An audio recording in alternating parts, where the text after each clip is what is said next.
about, let's see, working with buyers the whole way through the total process, as well as the home inspection and how to negotiate some requests for repairs and things like that. So I'm excited about this class.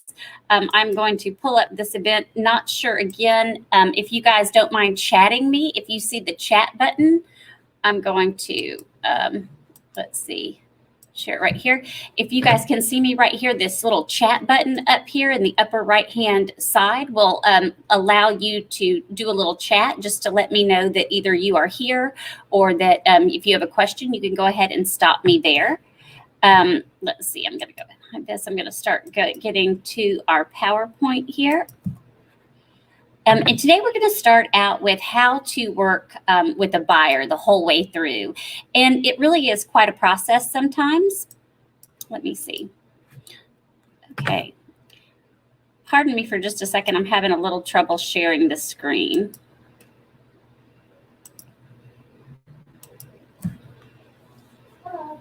Hey there, how are you? We're just... Yes, well, we've got some people online. I've technically already started, but having a little trouble with this. So let's get this, choose this media. Okay, hopefully you guys can see this now. And we're going to get started with working with buyers. Trying to see if I can share this in my entire screen.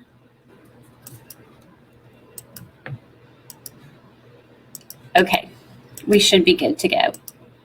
All right. So for those of you at home, we are getting ready to start this Capstone Realty Working with Buyers. And I know that this can be a long process. So today we're focusing a little bit more on the process of it all. And Kimmy, you're being recorded here too. So thank you.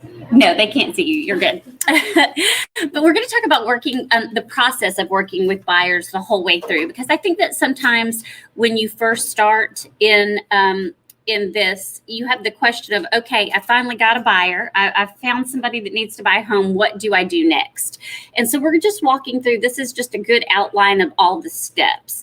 Just know as we go through this that we will have other classes that will be on our YouTube channel that will be about creating collaboration centers. We did one last week that was all about writing a contract and explaining every line in .loop. We'll do another one soon about estimated closing statements. But this is just the process through and through. And then we're going to have a special section on the request for repairs, because I truly feel like that is where the most contracts are lost, is in the request for repairs.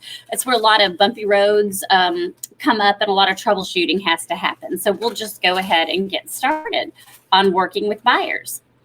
So pre-contract, once you have that person that you've connected with, and it doesn't matter if it's somebody that you've spoken with or if it's somebody that you have an internet lead or a phone lead, however you've got them together, what you really want to do is meet with the potential buyer and find out their wants and needs. This is very, very important. We're going to go into this in a little bit more depth, but being able to make a personal contact with them, whether it's by phone or right now maybe by Zoom meeting or whether it's face-to-face, is very, very important. I always feel like once I can get in front of somebody, I know that they're going to be 95% willing to work with me. It's about establishing that rapport, that personal, relationship in person. And these are just kind of the steps. We're going to go over each one. We're going to set up a search in the Collaboration Center. We're going to make sure they're pre-approved. We're going to see some houses. We're going to talk a little bit about scheduling those houses on showing time or in person. Opening the lockbox. I want you guys to know that we always have lockboxes here at the office. So if you've never done one before and you're reaching out, please don't hesitate to come by and practice first. We always allow that. Calling the listing agent ahead of time to schedule those and completing an offer. Those are just the initial steps, and we're going to go over them a little bit more right now. So meet with the potential buyers to determine their needs. One of the things that we have, and it's located in .loop, is a buyer's profile. This is a great thing to have couples fill out. I know that when I started out early in my day, before I really had a sheet that I hadn't asked them both to fill out, I would go to, 20 houses back in the day when they weren't selling in 24 hours. And, the husband would love one, but the wife would not, or the wife would love one and the husband would not. They had not had a conversation about what was truly important to both of them. And one thing I love about having that home buyer's profile is that it really does give them the opportunity to talk to one another and agree about what's most important. Can he have a man cave as long as she's got the huge kitchen that she needs? Or can she have an amazing outdoor space and he have an office that he needs? I don't know. You'll just find that if they're not both on the same page, it makes your search a lot harder. And right now with inventory being so short and it's already such a struggle to find everything, you really want to make sure that they're both on the same page. And you can send them both, even in .loop, if you're not able to get together first. You can send them that little profile, and it is located on .loop. When you go to add to a template, you go to all docs, and it's the capstone buyer profile. Again, it's really great, and that way when you have that information, you can notice any discrepancies or ask about certain things, ask them to elaborate on certain things, and that way when you do start your search, you know that you're on the same page as they are, and they know that you've truly listened to them, and they're excited about you starting the search. So sometimes, again, they don't always agree. You want to make sure you get a really clear picture. And the next thing is to put them in the collaboration center. So that is not something that we're going to go over today, but there is a collaboration center how-to on my Capstone Core. So when you log on to the dashboard of Capstone Core, you just have them, you go under documents and the whole thing is right there. But that is a separate class that we'll have on our YouTube channel soon as well. The one thing I love about doing this on Paragon in the Collaboration Center is because unlike some of the other mediums that we use to search for homes, this lets you know the very moment a home that fits their criteria comes on the MLS. It used to be that you could wait until the weekend to look at homes and maybe see 6 or 7. But right now, if your client does not know about it, and if you're not able to get there within the first few hours, it's probably going to be sold by the time the weekend rolls around. Most homes are getting 7 to 8 offers right now within the first 24 hours. Some getting up to 22 offers. It's really crazy because of our shortage of inventory. But that's why it's very, very important to set that search in the Collaboration Center.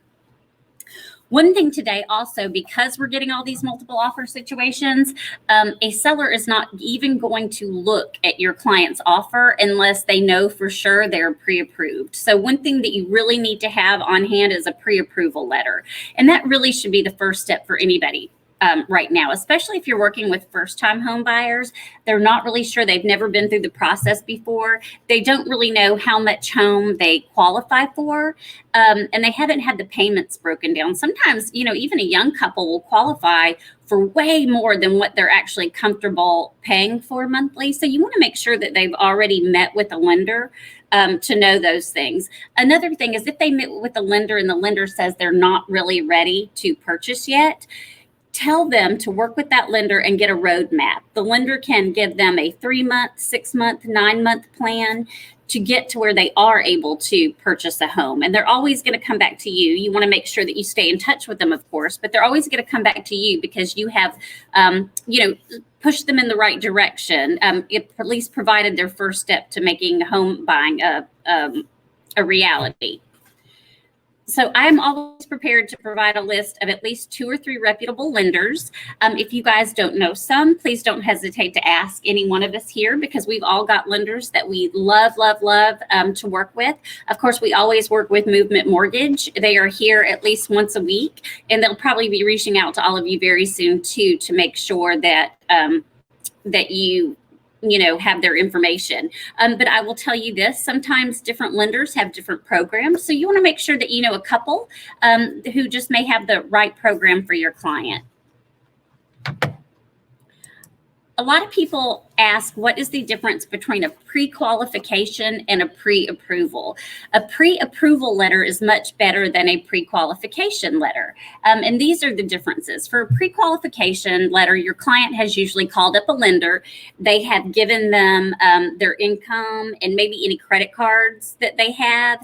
And in general, that lender will say, well, based on the information I have, this is what you would qualify for. However, if you get a pre-approval, then that information has actually been verified. So if they get a pre-approval, they know that they've seen the last 2 years of their taxes, their bank statements, they've actually given over their social security number, and a hard credit pull has actually taken place. So when you want to go forward, you definitely want the pre-approval letter and not the pre-qualification letter. So now let's say that you've set up their collaboration center and you know that they're already pre-qualified and you're ready to go show them a home. You want to go ahead and schedule your showings on Showing Time. So Showing Time is actually in Paragon on the little MLS listings. It's super easy to use. You just click on the little button and you can schedule your time. Even when a home is unoccupied, I definitely like to go ahead and schedule on Showing Time because it will tell me if another agent is already going to be there at the same time I am. Especially right now, if you know that it's a really hot house and it may be unoccupied, but it's probably going to have 20 showings on the very first day, you'd like to go ahead and get your name in there. That way too, if you get there at the same time another agent does, you can say, hey, we scheduled this, we're on a tight schedule today. We scheduled this for exactly at noon and we have other places to be. And because you scheduled it, you're going to get a little bit of leeway and given the priority to go ahead and show that home. If you're seeking to see multiple homes in one day, you're going to want to create a map of the best route and kind of let your clients know. Again, because the market's so tight on inventory, we're not seeing a lot of this right now, but this bubble won't last forever. Some days you may be working with an out-of-town client and they may have 10 homes to see in a short amount of time. So you're going to want to make sure that you're not going from Madison to Hampton Cove to Athens back to downtown. You want to make sure that you route it. So I pull all the MLS sheets off, I print them off, I take a look at where they're going to be, and I establish a good map of what's the easiest route to get to them all. And then I reach out to the listing agent to try to schedule them all. So there's a little bit of a trick to that. This is just a point to keep in mind. Again, if it is your first time showing, make sure that you know how to open the lockbox. And again, we always have some here in the office for practice. So writing an offer, I know that we had that class last week. That is definitely a whole class in itself. So don't forget to check out our YouTube channel, which is Capstone U Training. And we have that whole video on there about how to write a contract and use .loop and all that good stuff. But I just want to let you know in this session, what is actually required. So anytime you write a contract, you always have to do the buyer documents.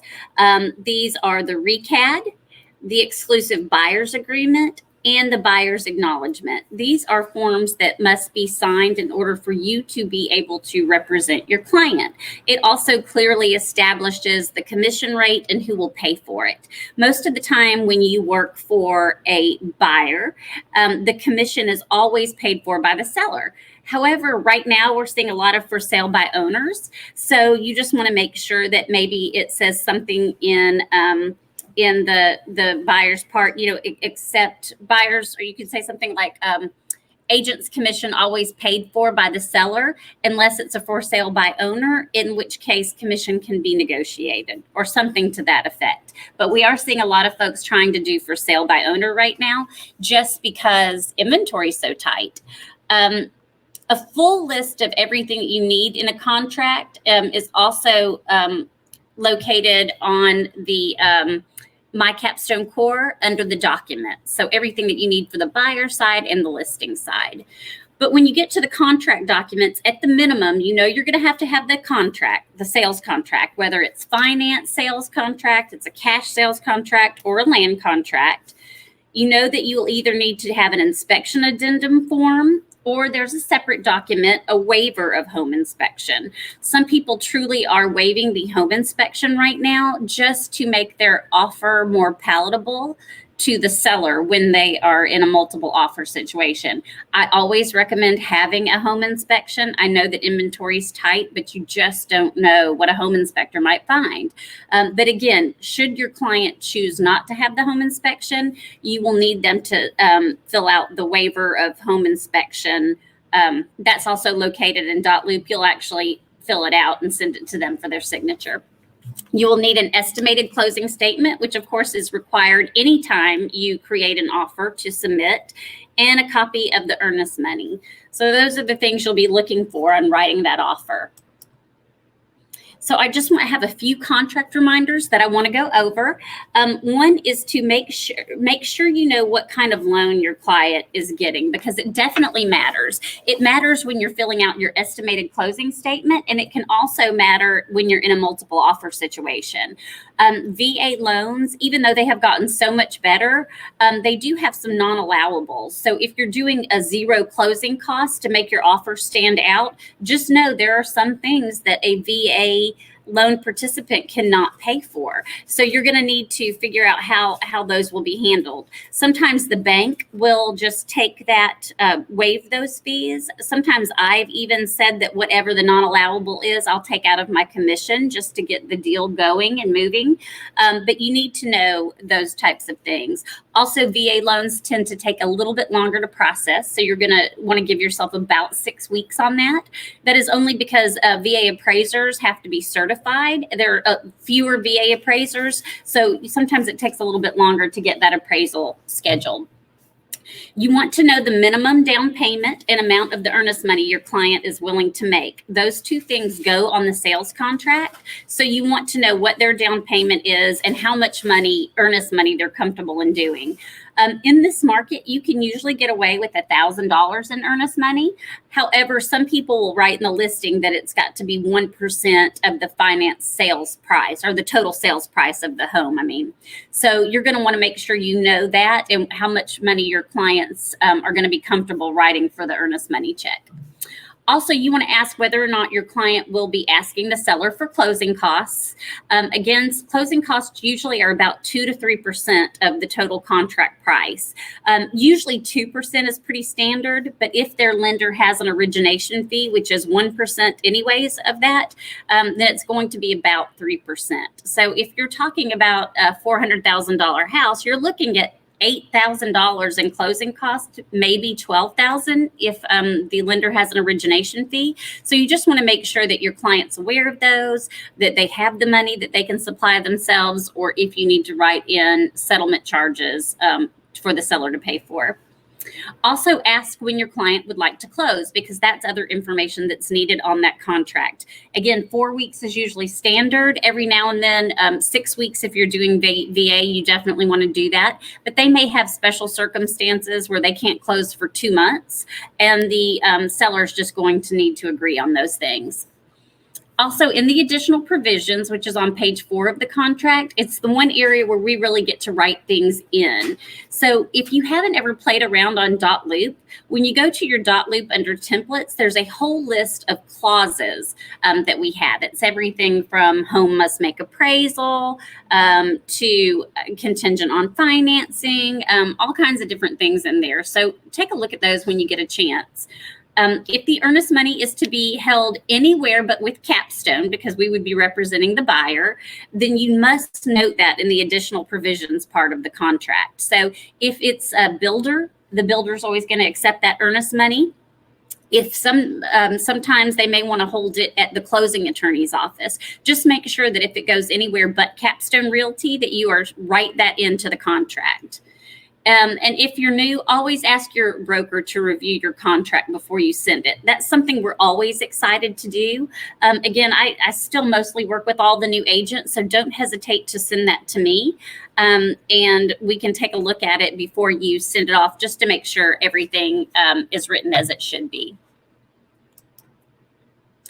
So congratulations, you have finally gotten a fully ratified contract. And we call it a fully ratified contract when you have sent everything over, both parties have agreed to all conditions, and then the listing agent has signed the binding listing agent line on the contract. So let's say you've finally gotten your first contract done, all of the paperwork is done. What do you do next? Where do you go from there? This is something that, there's a few different things. Everybody handles it differently, but this is what I do to ensure a successful transaction. The first thing I do is I send that fully ratified contract to the purchaser, lender, and the closing attorney, all at the same time. you want to make sure that your client's lender is in touch with the closing company, because they're going to be shooting numbers back and forth and will need to update everybody on where the loan process is. They both will need full copies of the contract as well as a copy of the earnest money that's been verified. And that way these two can start talking. The reason it's so important to get it to the closing attorney early is because the closing attorney will be doing the title search and searching for that title. So that's one thing you want to make sure they have plenty of time to do. Just like everybody right now, they're very backed up. You also want to make sure that you have all the lender's contact information, because you're going to be reaching out to them as things go along, and make sure that they're processing the loan as they should. You would be amazed at how many times agents have come to me saying that it's a week before closing and their client's lender has not done one thing. Right now, they're awfully backed up as well. Sometimes you have a changeover in the processing department and a case could have just fallen through the cracks. So it truly is your responsibility to make sure you've reached out to that lender and make sure everything is working on track. So that's why that initial email is important. It introduces all the important parties to one another, and you can kind of get moving from there. The second thing is always to ensure that the earnest money is deposited with your broker. We get the earnest money in as soon as possible. Sometimes it's not always possible if you're getting a contract signed at night. It can be 8 o'clock at night. You're probably not going to drive to the Capstone office to put it in the drop box, but we do want you to get there as soon as possible. So the next day, we need to go ahead and ensure that that earnest money check is deposited into our federally insured earnest money account. That's very important. It is license law.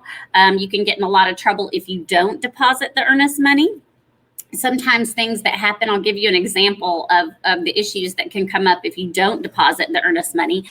Let's say that your purchaser has put a contract down on the home and you forget that you have the earnest money. 3 or 4 days later, they have the home inspection and they decide that, they just don't want the house anymore. It's not that the sellers aren't willing to fix the things, they just don't want it. It's a very gray area. In that case, there would have to be a mutual release.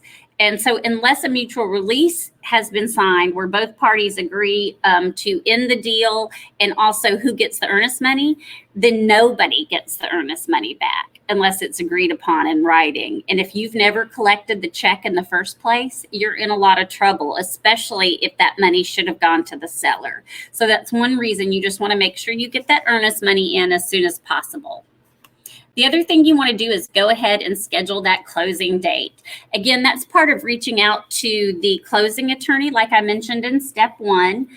A lot of people like to close at the end of the month. It's because the prepaid interest is minimal at the end of the month. So those dates fill up really, really quickly. And especially if you've got on the other end, your client is buying a home and that other person, the seller, is trying to close on a home and buy a new home in the same day, that can be really difficult. So get those dates scheduled as soon as you can. You also want to remind the buyer to schedule the home inspection as soon as possible. We have a great list of home inspectors on My Capstone Core in the vendor list. There's also a ton of home inspector cards that's in our little ping pong room here at Capstone.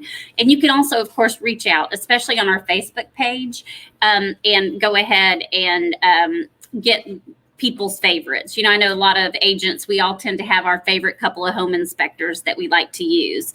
Definitely establish a relationship with that home inspector, just a couple of them, because you want your clients to be able to call and you want to be able to reach out and call them if you have any questions on the home inspection. And a lot of people do. So you want to go ahead and get that scheduled as soon as possible.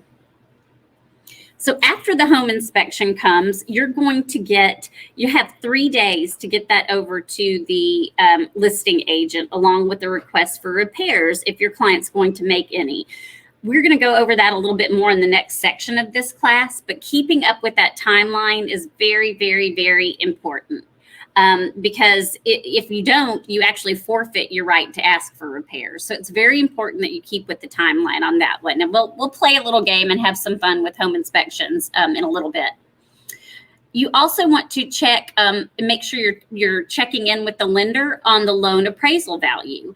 Right now, you'll want to ensure that repairs have been made too before the FHA, USDA, or VA inspector goes out. And I'm going to talk a little bit more about this. Right now, because supply and demand is the way it is, there is so much demand for homes and there is such a huge shortage. I think we're still 36% short today. Homes are selling. You can kind of throw a price tag on it and somebody's probably going to offer that amount. However, if it gets down to the appraisal, and if the home doesn't appraise for that much because there are no comps, then your client is only going to get the loan amount up to how much the home appraises for. So to give you an example, there may be a home that your client's purchased for $350,000. Well, no home that size and that square footage has sold in the area for more than $330,000. So that home may appraise for $333,000. That's $17,000 that your purchaser would have to come up with in order to close on that home. So always try to follow up on that. A lot of agents are just kind of getting out there right now and pricing things as high as they can. That does not mean that the home will appraise for that much. That's another reason that appraisal contingencies can be very, very important in your additional provisions of your sales contract. Although, like I said, again, a lot of people are waiving the appraisal contingency just to be able to put a better offer forward. But you have to make sure that your client has that money in there. The other thing that I like to follow up on the appraisal usually happens 7 to 10 days before closing. I like to make sure that I have already submitted my request for repairs, had the home inspection request, sent in my request for repairs as soon as possible. Because on FHA, VA, and USDA loans, when their appraiser goes out, their appraiser also does a little mini home inspection. Now, it's not anywhere near going in depth like a true home inspector does, but there's certain things that they will require to be repaired before they will officially give the go-ahead on the loan. Some things that they look for is painting chip around window or chipped wood and paint chips around windows or garages, rotten fascia boards, peeling and rotten wood on handrails or porch rails, rusted chimney caps, things like that. And they will actually require that those things be repaired as a condition of the loan. So if an appraiser goes out there and let's say it's 7 to 10 days before closing and those items have not been fixed, then they will have to go out there again before closing to ensure that those items have been repaired. And when they do that, it's called an appraiser's reinspection fee. It's actually costing your client an extra $100 to $150, depending on who does it. So that's another reason I like to get those repairs in kind of early. Then we're going to order the wood infestation report, which most people say is the termite letter. This is really weird. We all consider it termites because, of course, termites are the biggest risk that we have here in the South. They can create a ton of damage very quickly, and it can be very expensive. That's why the contract says that you have to have one, even though conventional loans don't require one. FHA and VA definitely do, but you should always have one. The other thing that they're going to check for in that is for mold and fungus, which we also have a lot of in the South because it's so damp and dry. So that's another thing that people are really going to be looking out for. So it's called a wood infestation report. They're only good for 30 days. So if there's any possibility that you have a 30-day closing, but it might get pushed back some, you're not going to want to order that till about a week and a half or 2 weeks before closing. There's nothing worse than a closing getting extended, and then all of a sudden your termite letter's out of date and you have to pay another one. Termite letters typically run anywhere from $85 to $125, and they're paid for at the time of closing. But just one thing you want to keep in mind. Also, if your purchaser, one of their conditions and the additional provisions was to be given a home warranty that's paid for by the seller. You're going to want to make sure that you order that home warranty online. They're very easy to do. Just about everybody can go online. You have to put in the address, whether it's a resale or new construction. They actually ask you for the closing attorney's office because that's where that home inspection is taken out of the closing cost. You'll see it on the final settlement statement. But just know that if that is a possibility, you and the listing agent will need to figure out who is going to order that and who it's going to be from. So about 3 days before closing, one thing I like to do is just go ahead and get that final inspection. Now, what you want to make sure of is that because Alabama is one of the last buyer beware states, and the home inspector will even say, I did not remove pictures from the wall, I did not move furniture, I did not remove rugs from the floor. You want to make sure that you can schedule a home inspection for when the seller has moved totally out of the house and your purchaser can inspect every inch of that home. Sometimes it's just not possible, but do your best to ensure that they can get in there and get a good look. You are going to have to ask them to sign a final inspection that is required for auditing purposes. So once you go through and make a final inspection, you're going to need them to sign that. This is another great time too to go back and make sure that all of the repairs that you sent in on the request for repairs have been made. Now, if some of these repairs happen to be in the crawl space or in the attic or a roof, something that you're not going to be comfortable looking at, it might be worth it to pay your home inspector an extra $100 to $150. They all charge something slightly different to ensure that all of those repairs have been made. So that's just one thing you want to ensure that the seller has done everything they said they were going to do. I also ask for receipts and a list of work done from the contractors. That's just another good way to double check, but you definitely want to take them through and make sure they know on the final inspection. So I always like to make sure that the closing attorney sends me the final estimated closing statement at least 24 hours before the closing. I'll take a look at the contract and make sure that all of the numbers are right. If my client asked for closing costs, I will make sure that those closing costs have been credited to them. It's just good to look at that closing sheet, understand, and make sure that your clients are paying the right amount of money and bringing the right amount of down payment to closing.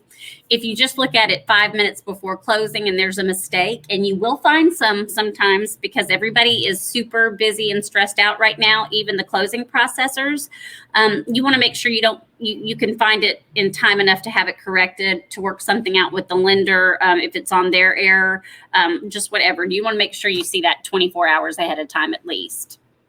You also want to make sure that the lender has given the purchasers the final amount of cash needed to close, or the final amount. It probably won't be cash. They'll probably send it in the form of cashier's check or wire. As a matter of fact, it's never cash. But that's what it says on there, is cash to close needed. You want to make sure that they have that number because they're going to need to go to the bank and either get a cashier's check or wire the funds in.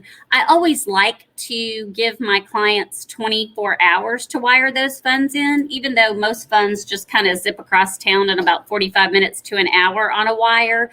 You never want to delay closing until it funds. So I always ask them, it's just good rule of thumb to ask them to go ahead and send that beforehand. You also want to remind your purchaser to set up their utilities the day before closing, or to set up at least the day of closing. The seller is always responsible to keep the utilities turned on through the day that the sale actually goes through, but you don't know, they may just cut it off that very day and not give a grace period. So you want to make sure that your clients know who the utilities folks are in that area. Is gas separate? Is water separate? Is it the same utility company for everything? Make sure they have that information and they've got their ducks in a row to get it all set up. So about 4 weeks after closing, this is something that I always like to do. Now, I'll usually send a little handwritten note anyways, or bring a thank you gift to closing, just something to let them know I'm thinking about them. I appreciate their business. But what I always do is I touch base with them again about 4 weeks after closing, and I say something like, hey, don't forget that you're supposed to get that deed in the mail. You'll be getting it within 4 to 5 weeks after closing. If you don't, make sure you reach out to the closing attorney or reach out to me. You're going to want to make sure that you take that new deed up to the courthouse and file for your homestead. If you don't file for your homestead, your taxes will double the next year and your mortgage payment will go up. So it's just a nice way to remind them. You know, a lot of people have their own method for keeping their clients updated. I always put them in my database of past clients. I'm one of the people that I keep in touch with them via the capstone marketing that goes out. I at least do something quarterly to make sure that I'm staying in touch with those folks, reminding them that I'm here, what my name is. You know, they say that 80% of clients say that they would use their real estate agent again, but only 8% of them remember who that real estate agent is. Sometimes it's 5 to 7 years before they, you know, purchase or sell again. And you want to make sure that you have some way of staying in touch with them so they remember you and what a great experience they had with you. One thing another agent told me that I think is a great tip, especially in today's market where homes are appreciating so much. After their client closes, they set up an additional collaboration center for them. And in that, they let them know what homes in their current subdivision are selling for. This way, the purchasers can literally watch how much their home is appreciating over the next several years. So it's just good for them to be able to keep an eye on the market. If homes are appreciating really quickly and they were thinking about increasing the size of their home or the price of their next home, knowing how much equity they have in their home can kind of push them to give you a call a little sooner than later. So that's just something I always recommend, that no matter what you do, we go ahead and keep in touch with that purchaser. And of course, as always, when working with clients, I feel like the best advice I can give anybody is to have very clear and open communication and to set their expectations from them. A lot of people, even if they bought homes before, they haven't bought one lately, and they want to make sure that you have spoken with them and you have told them what comes next. Hey, first we're going to meet and we're going to make sure that you guys are on the same page. We're going to figure out what it is you both really want in a home. Second, we're going to create a search and we're going to make sure that we don't need to tweak it any, and it's going to let you know when homes come on the market. Then we're going to go out and we're going to look at homes. We're going to find one and we're going to put the offer in. Next, we're going to make sure that the closing attorney has it, that your lender is up to date, they have all the documents that you need, and we're going to make sure the ball is rolling there. Then we're going to do the home inspection.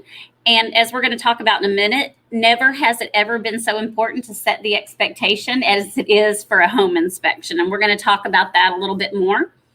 Then we're going to write the request for repairs. We're going to go through, make sure all of those are taken care of. We're going to do a final walkthrough. You're going to need to make sure you've got your homeowner's insurance. That's something that the lender will tell them about. They just kind of like to know that you're involved in the process the whole way through. So that's something that's very important. So with that, we are going to move over to the section where we talk about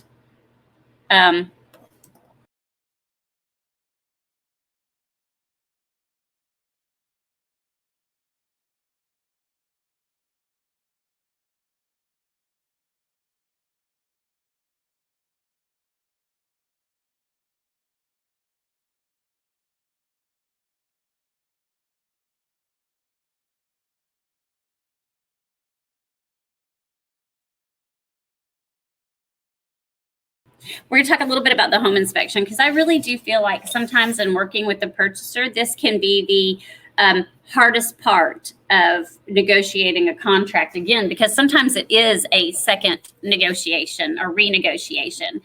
One of the reasons you always want to encourage your client to get a home inspection is because Alabama is one of the last buyer beware states. There's only 5 of us left in the United States. I know Virginia's one. I think Arkansas is one. Louisiana may be one, and something else. And then, of course, Alabama. So I want to make sure that they know that, and that you have told them that it's super important.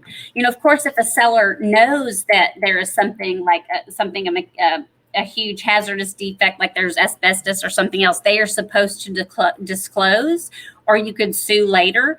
But you definitely want to make sure that you have your own home inspection to check that out.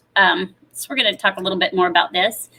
What should your client expect at a home inspection? Well, if you guys have never been to one before, the home inspector goes in there, and basically what that home inspector is doing is they're going in and checking all the major components of a home. So a home inspector is going to look at things like a home's foundation and their structural components, the roof, the HVAC, the plumbing, and electrical systems. And then they're going to write a written home inspection. These home inspections are usually anywhere from 30 to 40 pages, and they will also include photographs. Photographs, especially of anything that they have found that's slightly irregular or wrong. And I'm going to show you one of those as we get through this presentation. But again, it is 25 to 40 pages, let's say.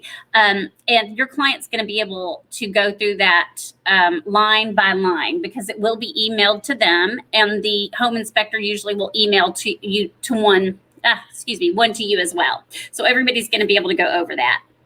They usually take about 2 hours. This says 2 to 4 hours, but I really feel like that's if you have a huge home. I did have a 6,000 square foot home to be inspected one time. It did take about 3.5 hours. There was just so much to inspect.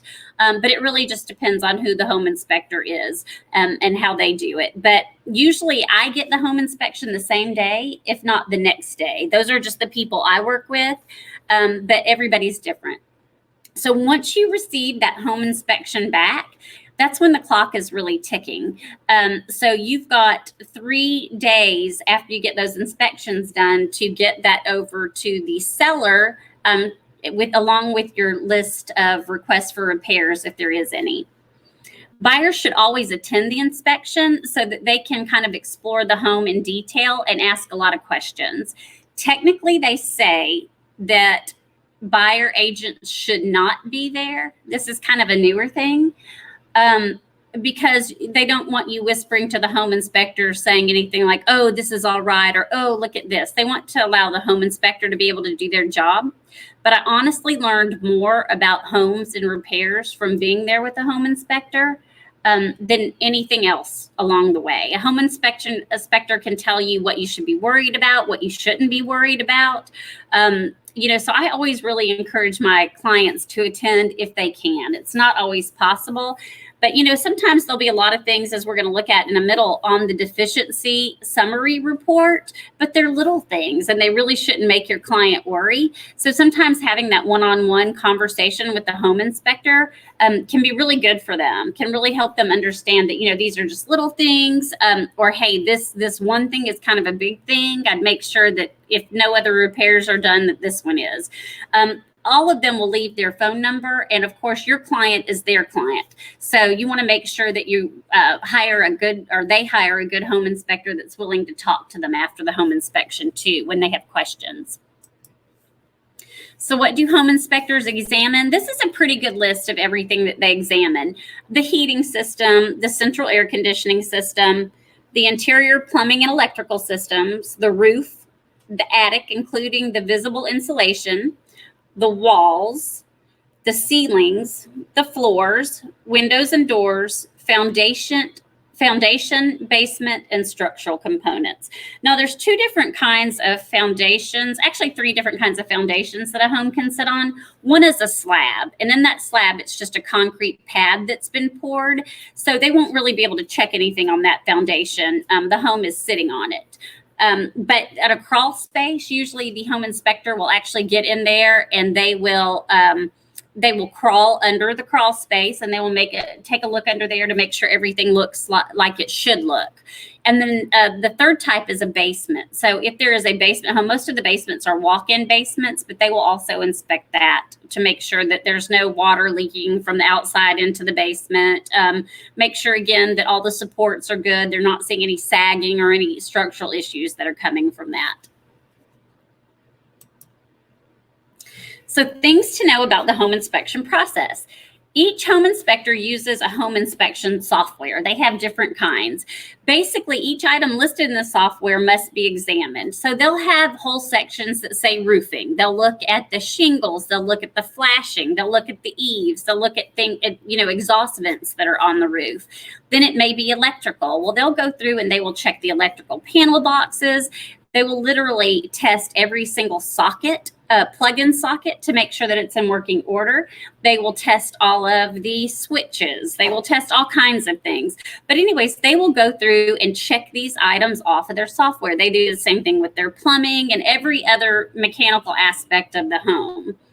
At the end of the home inspection, they usually have a deficient summary page of items. And we're going to look at this a little bit further in a minute. But what's great about that is you don't have to scour through a 25 to 40 page report to know the things that they've listed as perhaps not working as well as they should. But you have to realize, too, that just because a home inspector puts that in the deficiency summary, that does not mean that it is a repair that really qualifies per our contract to be put on the request for repairs. And that's something we're going to look at a little bit more in depth.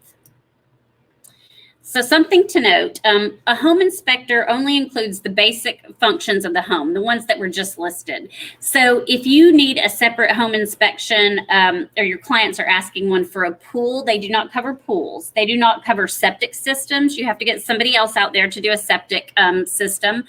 And a lot of time the VA loans will require that a fireplace inspection is done, mostly with gas logs. So that's something they may have to do as well. Just note that when you're asking in your inspection addendum for how many days, and usually it's about 10 days to get your inspection done, all of the inspections must be done within that timeline.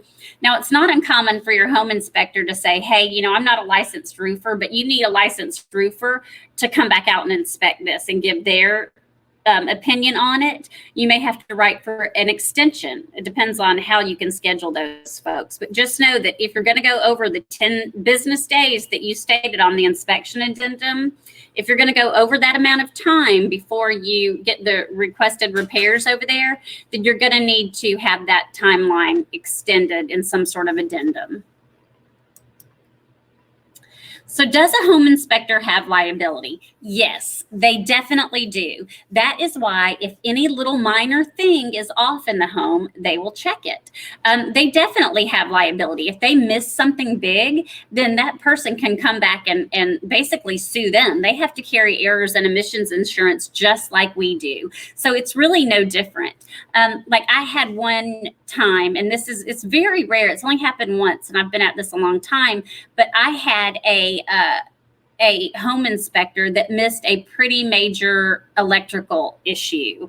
And it ended up being a pretty big repair of a couple $1,000s. And the purchasers went back and did bring it back to the home inspector. He chose just to pay it out of pocket instead of let it hit his E&O insurance.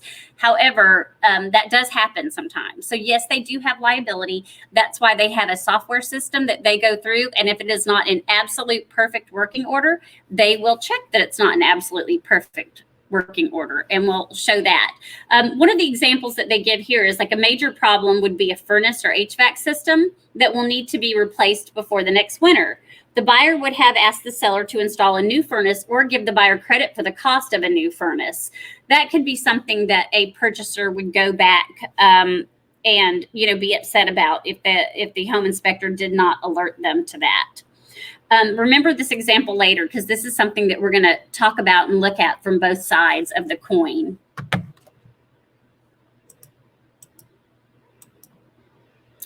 So the best practices for handling the home inspection and the request for repairs is to explain, explain, explain.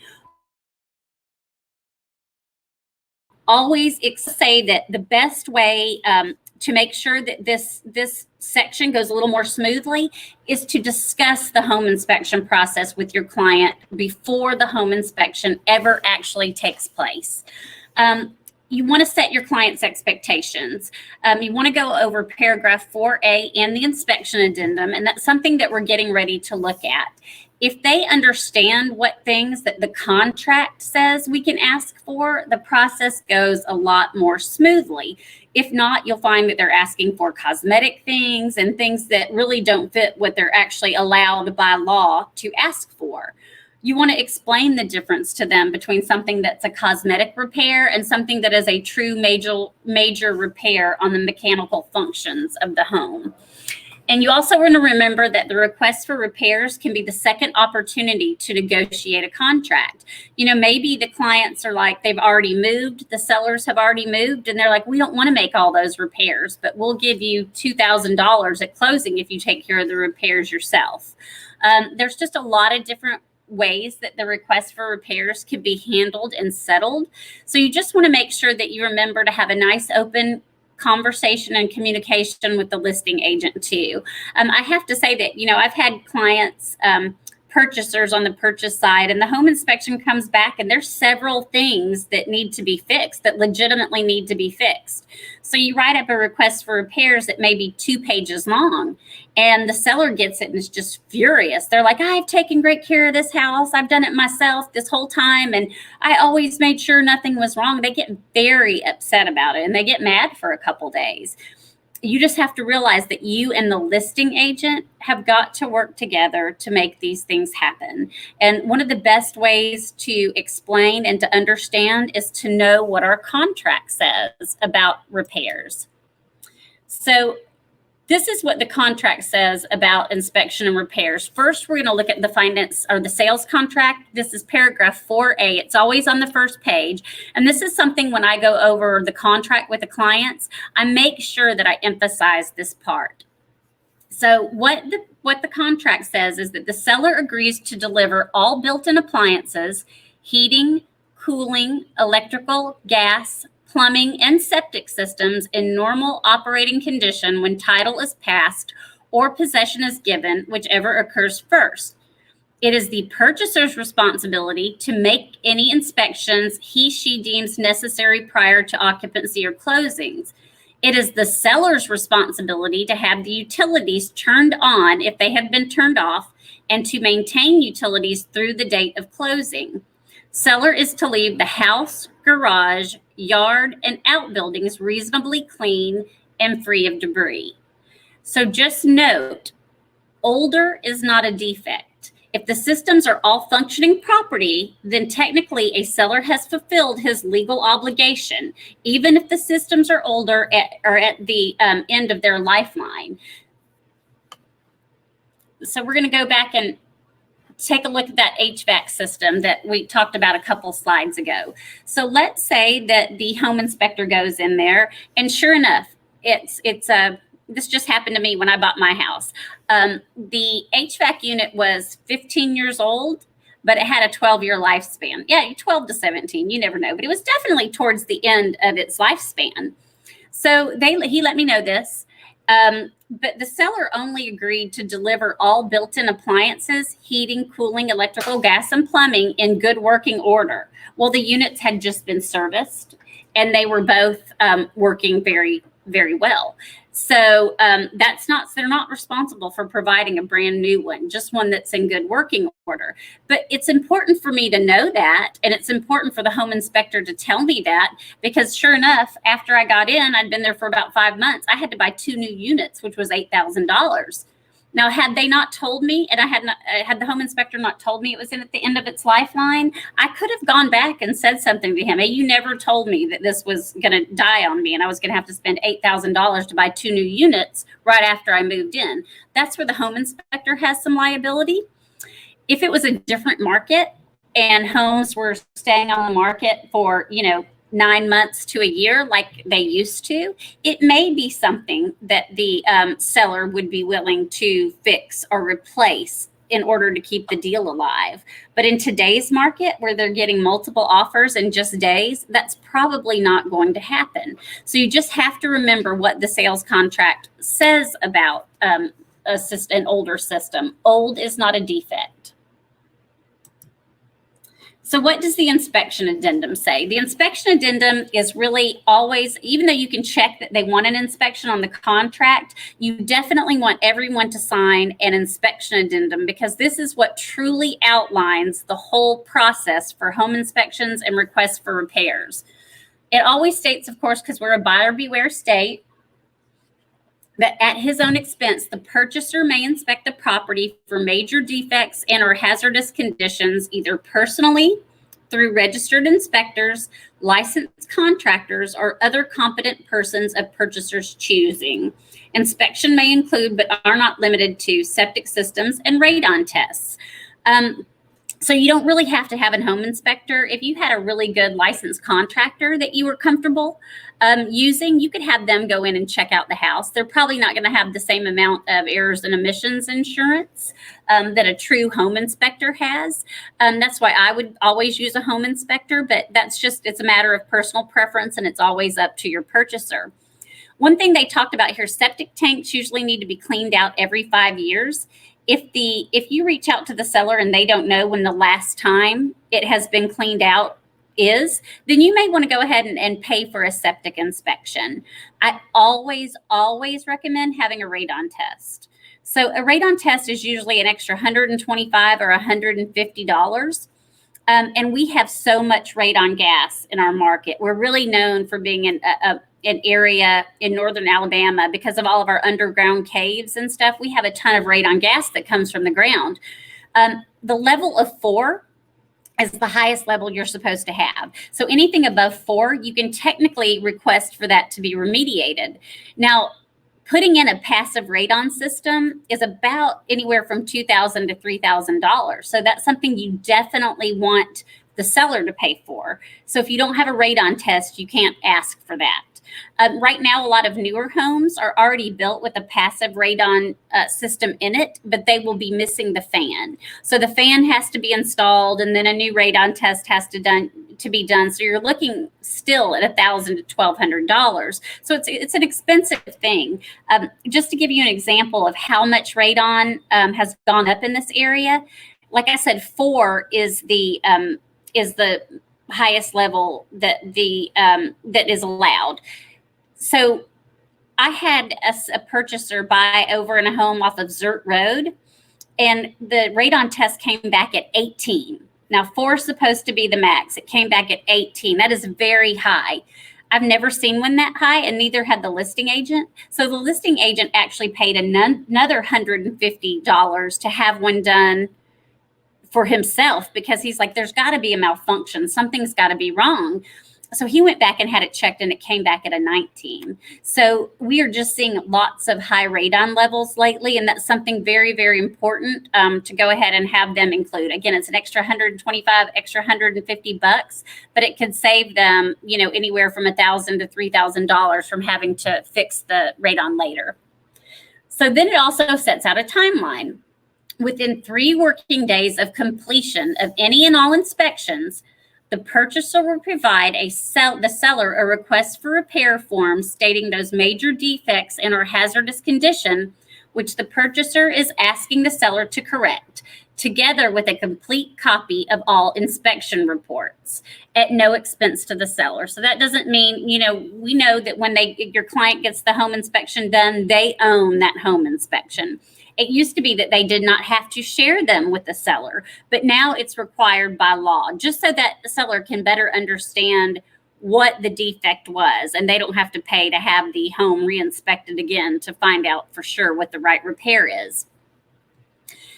So this is what the inspection addendum says about major defects. A major defect is a defect which threatens the structural integrity or significantly shortens the life or denies the intended use of a substantial portion of the property.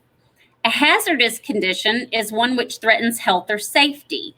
Conditions which meet current governmental guidelines are not considered hazardous. Neither are conditions which met the local building codes in effect at the time of construction or modification, unless such codes have been changed to require retroactive correction. Corrective action which brings a condition within governmental guidelines will be considered to have eliminated the condition. We're going to look at this a little bit more later, but basically what they're saying is that, if the height of your stairs met code at the time the house was built, which could have been 1980, but it doesn't meet today's codes, as long as it met the codes in 1980, that does not have to be repaired or brought up to today's codes because it's grandfathered in, not unless, as this says, that the government has gone back and asked people to retroactively fix something. And this rarely ever happens. But I'll give a couple examples of this as we go through. This right here is the important slide because it kind of breaks down everybody's obligation in the timeline. And I feel like this is one thing that a lot of newer agents don't realize is how important the timeliness is on the home inspection and the request for repairs. Because truly, if you fail to submit a request for repairs within those 3 days, that seller is not obligated at all to make any repairs. Basically, it's deemed that at that point, the purchaser accepts the home as is. So if you're the agent and you did not let them know that they had 3 days to do that, and they find out they can no longer request any repairs, they're going to be very mad at you. They're going to file a complaint with the board against you for not, following through on your duty. So this timeline really is very important. So it says that within 3 working days of the completion of any and all inspections. So remember, if you're having more than one inspection, it's not just your home inspection, but it's your pool inspection, it's your septic tank inspection, it's all of it. Within 3 days of receiving those reports, and they are all dated, you have to send that over, all reports over to the seller and the listing agent, as well as your request for repairs. You only get 3 days to do this. So unless an extension is agreed to in writing, failure of the purchaser to perform their inspections and provide these documents to the seller within specified time limit will conclusively be deemed purchaser's acceptance of the property, regardless of any defects and or hazardous conditions. So they truly lose their right to ask after that amount of time. And let me tell you, if they wanted to pull out because they didn't and get their earnest money back, they would not be able to because it was failure on their part and also your part to make that happen. So let's see what happens after the seller gets it. So upon receipt of the home inspection and request for repair, the seller has 3 working days to notify the purchaser in writing of those repairs the seller is willing to make. If the seller does not respond within the allotted time frame, it will conclusively be deemed the seller's acceptance of the purchaser's repair proposal. So in other words, the same thing falls back on them. If they don't respond, so they can do one of 2 things. They can either sign off on the request for repairs that you have sent over if they feel that's reasonable, or they can kind of do a counter offer to your request for repairs and say, we'll do this, this, and this one. So if that happens, the purchaser then has 2 days to choose from the following 3 options. They can either accept in writing the repairs that the seller is willing to make. They can submit a new request for repairs, which follows the same timeline as the first, or they can void the contract in writing without any further claim except for the return of the earnest money advanced with this contract. So that's kind of a tricky one because that's only if they will not make a major defect or major repair that's been requested. Now, if they asked for something like something cosmetic to be done, then the seller is never, ever required to do that, as we've just seen going over the contract. So that's kind of one of those lines. Again, a mutual release would have to be signed off by all parties, and they would have to agree who gets that earnest money back. So sometimes this is what a report summary page is. So this was actually taken from one of my other clients. So they got this report back and there were 17 items on it. Now, a lot of home inspectors put these items in red, and literally your buyer will look at it and they will be freaked out. There's like, oh my gosh, there are 17 items on here that we're going to have to ask to be fixed. That's at least a 2-page request. And, they get very worried. One of the reasons I like to really work with my clients and kind of set the expectation for what the inspector is going to come back with is because not all of these items are really even a big issue. And only, I'll tell you in a minute, but only a few of these you would actually put on a request for repairs. So we're going to play a little game. And since Cammie and Sherry are in here, we'll just pick on them to see if they know which one is which. But we're going to play a little game. Should it or should it not be added to the request for repairs based on what we have just talked about? So here we go. Let's see. This was put on the deficiency summary item. Should it go on the request for repairs or not? What they're doing is he's got a little circle over here and he is pointing to the ground. And as you can see by this R right here, it says repair. This is his little key. If it has AS by it, that means it appears serviceable or it's in good condition. If it's an R, then he has it as it needs to be repaired.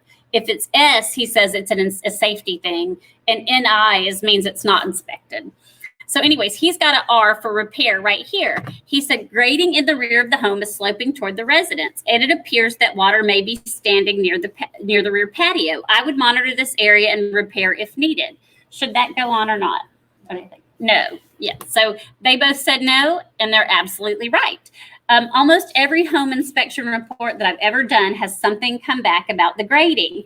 Well, unless you pull up kind of a mound of dirt or sand at the base of your house, there's always going to be a little water that hits that. And you know what? Your home is built so that it can withstand that water. The only time this would really be an issue is if you had water pouring into a crawl space or pouring down into a basement where it was making the walls get water, then that's an issue. And your home inspector would go in the basement and go in the crawl space, and they would also be able to see that there's standing water down there. Because of that, you'd probably have some mold issues and some fungus issues. And if it was especially in a basement, you'd probably have some wet walls and things like that. But no, if it's just around the base of a normal house, that's not something, even though they checked it and it's on the deficient summary page, it's one of those 17 items, this is not something you would even need to ask for. So we're going to come over here. And again, it says repair, minor settling cracks noted at the front entrance stone pavers. What do you guys think? No? They said no, and they're right. All concrete cracks as it settles, all of it does. So if you don't see any cracked concrete, that house just has not been there long enough, because it will everything, your garage floor will crack. Any kind of concrete is going to crack. Our ground gets so hot and so cold, and as it contracts and expands, they just happen. Now, there are certain instances where a crack would be a health and safety condition.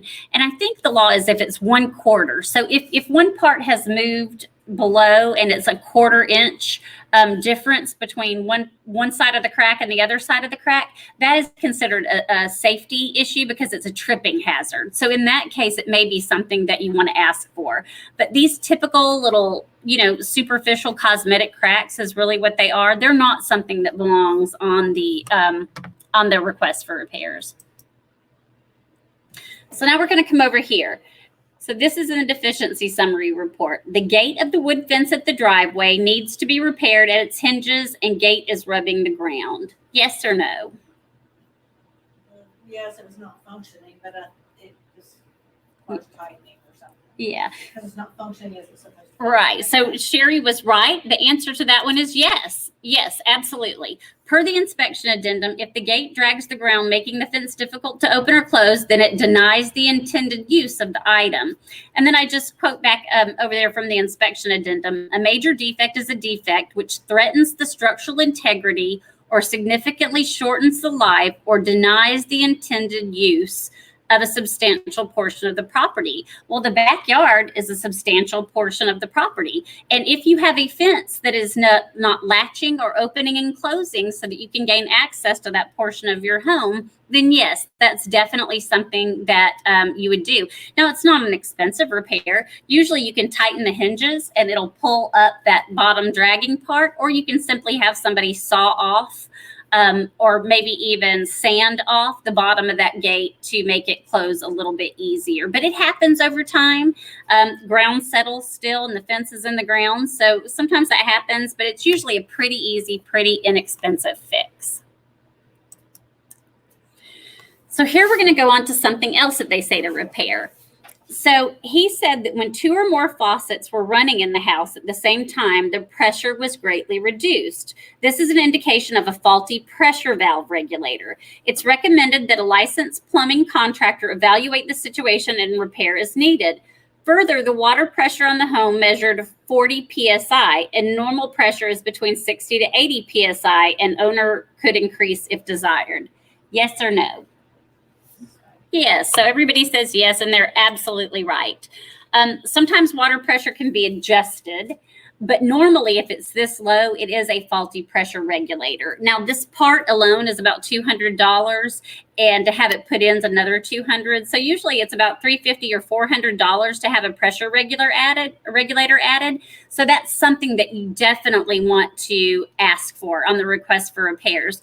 Now, sometimes if it's a little bit too high, they can adjust that, but I say a little bit too high because if normal's between 60 to 80 PSI and it's up at 100, if it's that high, that pressure blowing through your plumbing can hurt your plumbing. I know everybody says, oh, I like to take a good, shower with some extra water pressure, but you don't want that much extra water pressure because it really could blow your pipes out. So those are just little different things to look for, but it would definitely make the request for repairs. Sorry, I got a note here. Okay, so then on the next one, you see that near the attic entry is a hole that needs to be sealed off. Currently, unconditional air is allowing to enter the ceiling area of the home. Recommend repairs as needed. Yes or no?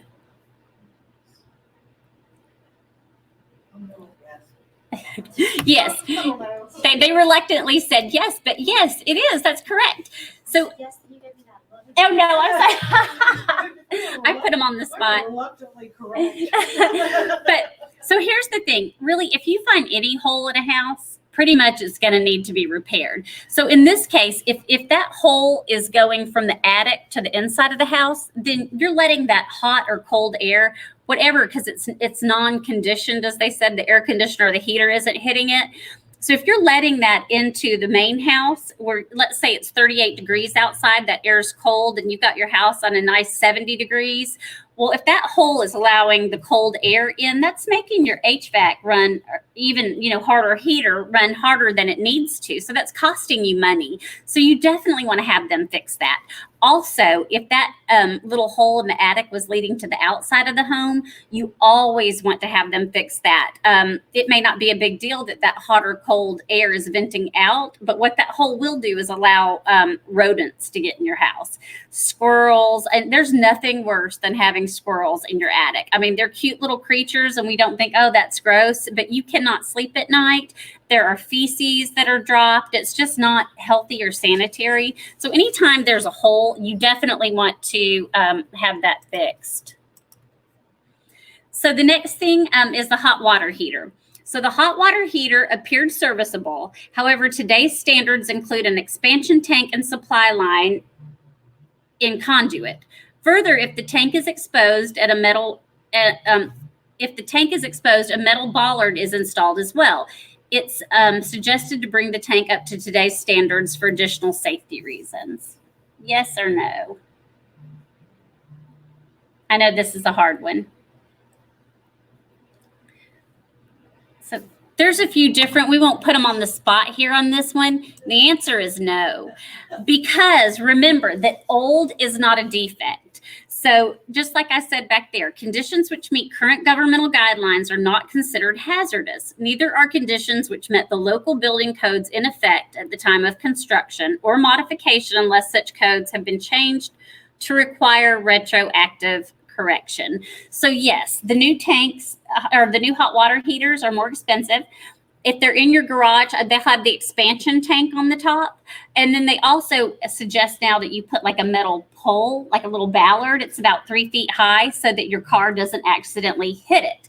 But that may be what today is suggested, but that's not what was suggested when this one was installed. And you do not have to retroactively refit that. So again, older is not a defect. And in this case, you would not have to handle it.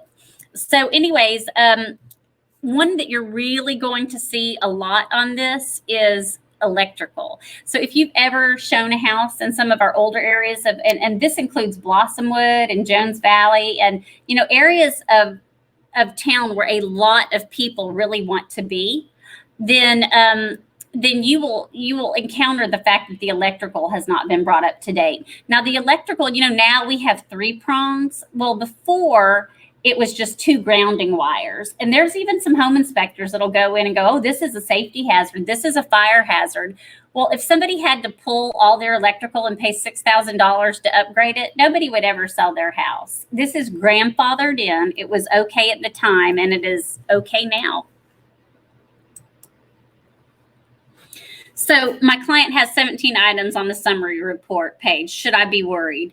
It really kind of depends on the list, but in the case of this list, there were only 4 things on that list that actually met the criteria.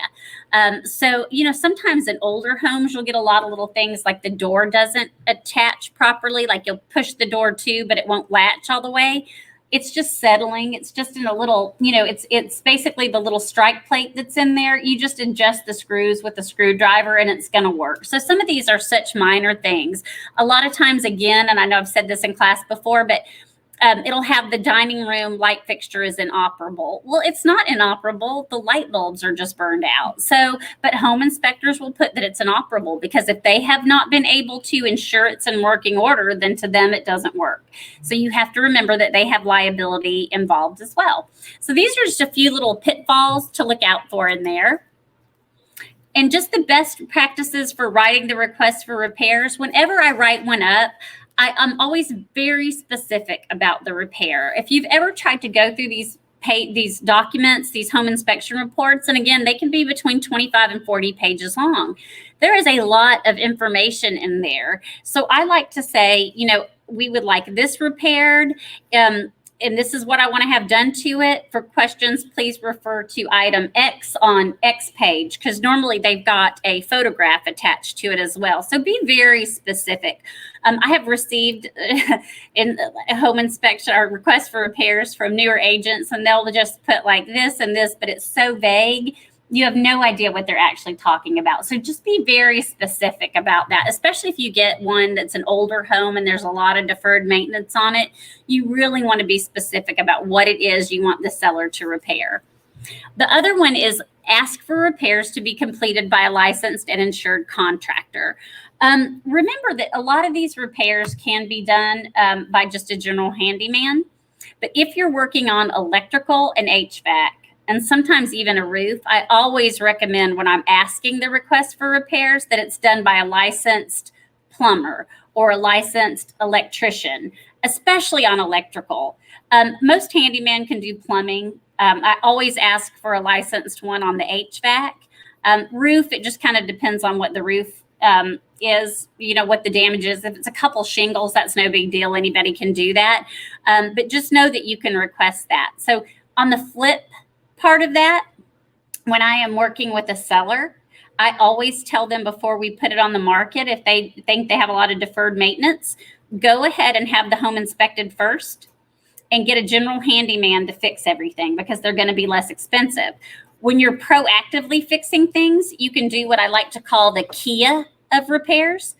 But if somebody else is asking you to do it, you're going to have to pay for the Cadillac of repairs. And that's what I ask for because my fiduciary duty is to my buyer. I am asking that not only is that repaired, but it is repaired by the most qualified person to do that job.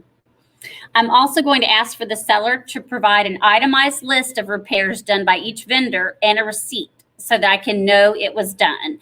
Also, if I know that they just came out there and fixed the leaking faucet and my faucet leaks again 3 days later after I bought the house, I'm going to be able to know exactly who fixed it and call them because, if they're licensed and insured and bonded, then they're going to probably guarantee their work. So I'm going to be able to call that person back. And lastly, just remember that when you're negotiating the request for repairs, it really is a second opportunity to negotiate. Try to work with the listing agent on that one. I know a lot of people will come at, and be like, oh my gosh, this is horrible. If you guys don't fix all this stuff, we're going to have a real issue. And it's not the way to go about it. We are brokers in this transaction. I represent my client and buyer. The other person represents their seller. We both have fiduciary duties to our client. Our job is to come together and try to have a meeting of the minds so that we can be fair and both parties leave happy and able to walk away from the transaction satisfied and happy. So just remember that it may not always go the way you want it to. I've had people ask for new things. There may be like a little dent in one of the doors and they want a new door. Well, technically that's sort of cosmetic as long as the door works. But I can understand if they had a little hole in the door or something like that, they may want it replaced. So you can get into these little things back and forth. You know, if I'm getting a $10,000 commission on something and my purchaser and the seller are fighting over $500 in repairs, I'll reach out to that listing agent and say, hey, do you want to split this out of your commission? It's $250 each, because I'd much rather have that $10,000 less my $250 than have nothing, because I've gone through a month of my time and we've gotten so far, and, you know, we just let the whole thing dissolve over that small amount of money. So that's just one thing to remember. It really is about setting the expectations and then knowing how to communicate these things and be on really good terms with the other listing agent too. And that is the end of our second presentation. I'm hoping that you all could hear this second part, because I'm seeing a message from Liz saying that the volume did not. So we'll have to see how that goes. But anyways, I just wanted to thank you guys for being here today. And if y'all have any questions, let me know.